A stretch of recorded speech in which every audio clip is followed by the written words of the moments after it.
So hi guys, welcome back to Simply Grace Media. If you are new here, my name is Grace Media.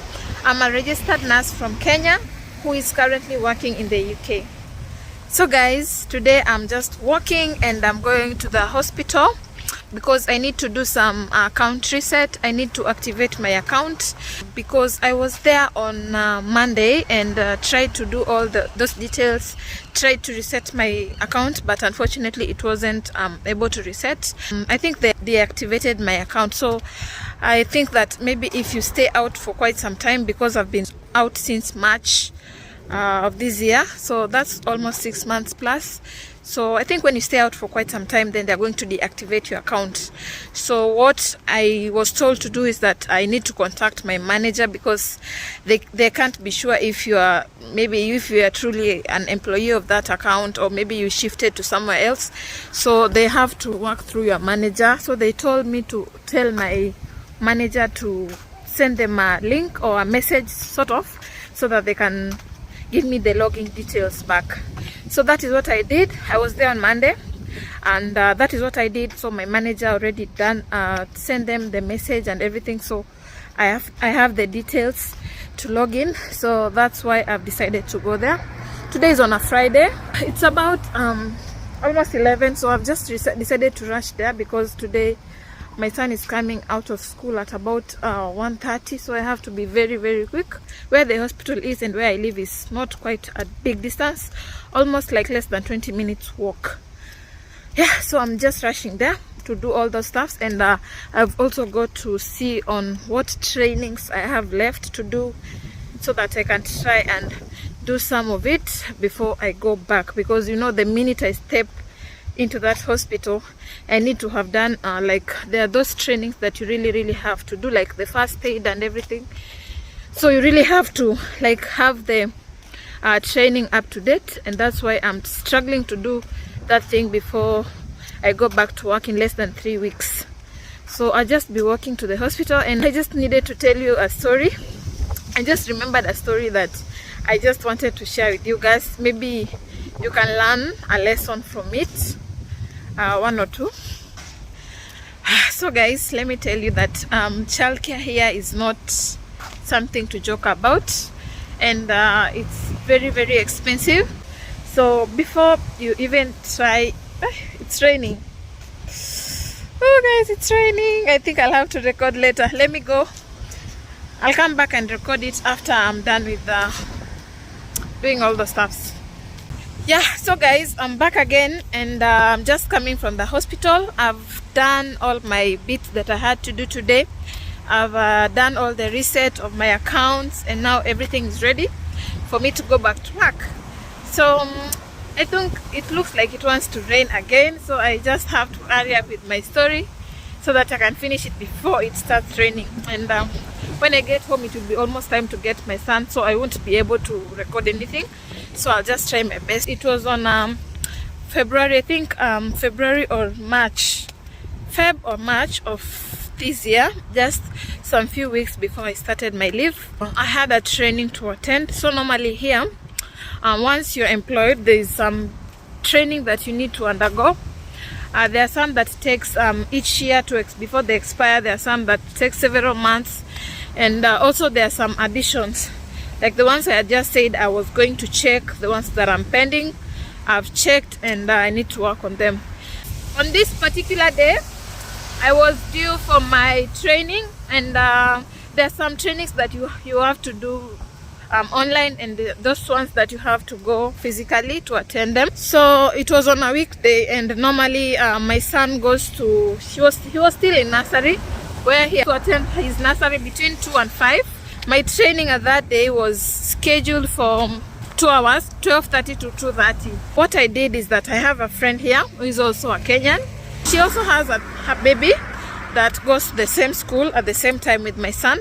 It has started raining, guys. It's raining. So I just called her and asked if I could bring my son to her, so that when he takes her daughter to the nursery, he can go with my son, and also for her to just stay with her for about 1.5 hours before he goes. So there's nothing good like having an African, even if he's not someone from your country, whom you can leave your child with in case of an emergency. Like in this case, I had to go for my training. And also, guys, childcare is very, very expensive. So I just looked on paying childminder for the 1.5 hour, and then I just decided to talk to my friend, and she accepted, luckily. Prepared my son as usual, fed him very well, prepared him, dressed him, and took him to my friend's house where he was going to stay for about 1.5 hour then before he goes to school. So I went ahead and dropped my son, and I went for my training. About 30 minutes into the training, I received a call from my friend. And you know, if you're a parent, of course, when you receive a call from someone who is taking care or who is looking after your kid, even if he's at school or where, there's this attention that holds you that maybe there's something wrong, or you just keep wondering what is happening to your child. So that was the scenario that I had, and I was in training. And normally in training you are allowed to pick your calls, but of course you cannot pick your calls while you're still in the session. So you have to like go outside and take your call. So by the time I went outside and tried to pick the call was disconnected already. So I tried to call my friend again.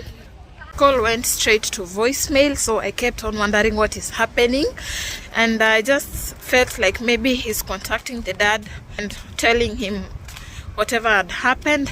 So immediately I was so concerned and so stressed at that point. I decided to call the dad and ask if maybe my friend had called him and told him about anything about our baby, but unfortunately he was also not answering the calls. So I kept on wondering what is happening. So what I did is that I just went inside the trainings, inside the class, and honestly I couldn't concentrate. Guys, it's raining.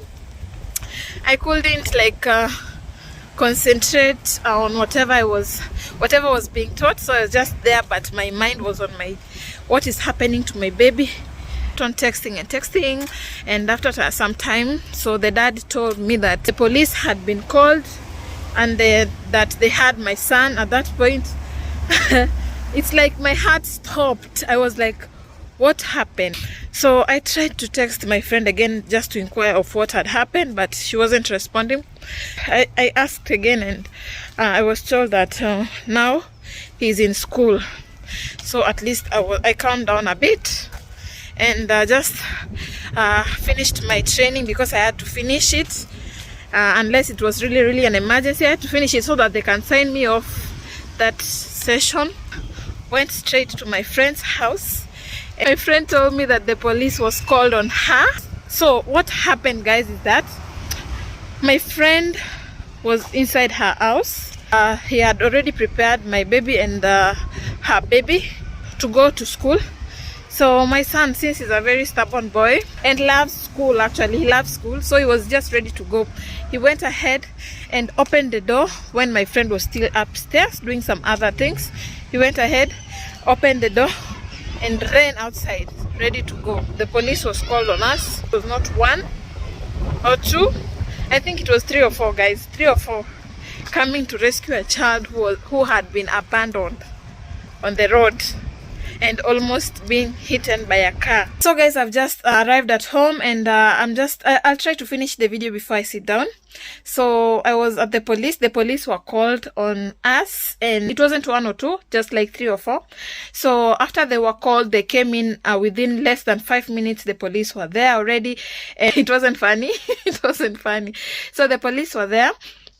And what they did at first is that they went into the house, just started to look into the house to make sure that the house is clean, where the child sleeps, whatever the child puts on. So they were just looking generally to find out if house is conducive for the children and that the children are being fed, so that they rule out the possibility that maybe the child ran out maybe to look for food or something. So they just tried to rule out any possibility that the child was not being taken care of very well. So that is what they did, and they tried to talk to my friend, and they asked my friend of what had happened. So my friend tried to explain to them that she was preparing the kids to go to nursery at that time, and that she had just ran upstairs to go to the toilet before she can take them to school.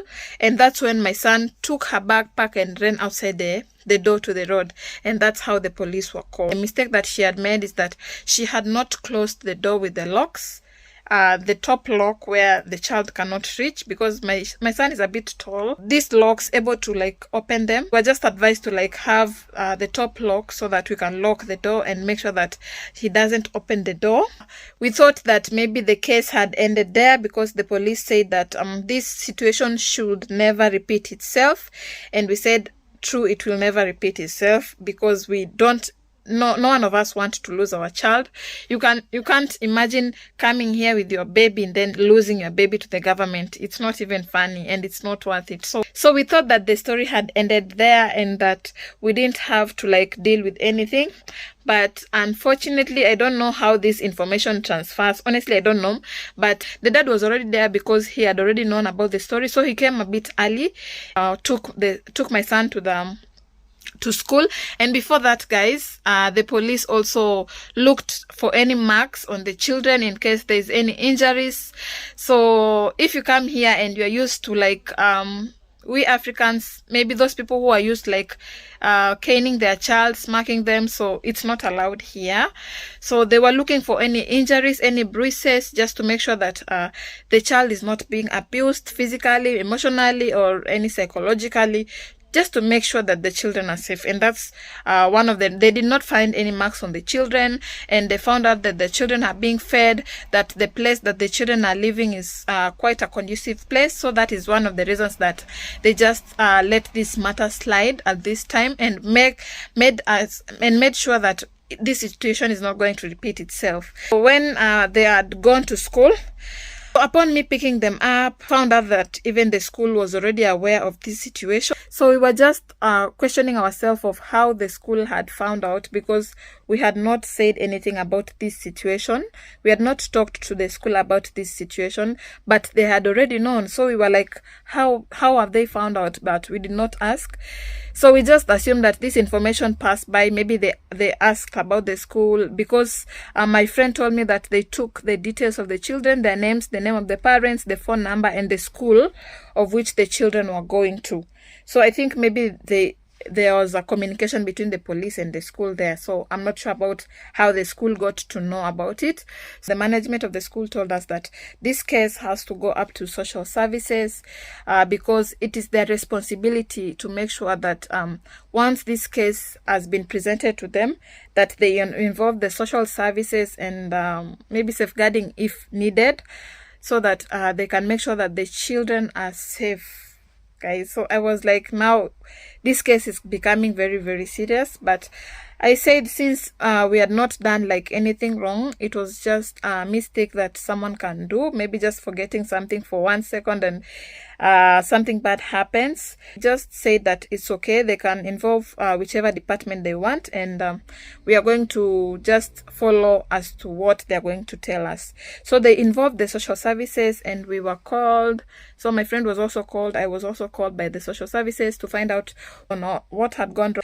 I just did the explaining of what I have just told you, and I was asked on what are the measures that I'm going to take to prevent such scenario from happening. After that, they said this case they're going to close it, and we make sure that this case doesn't repeat itself ever again.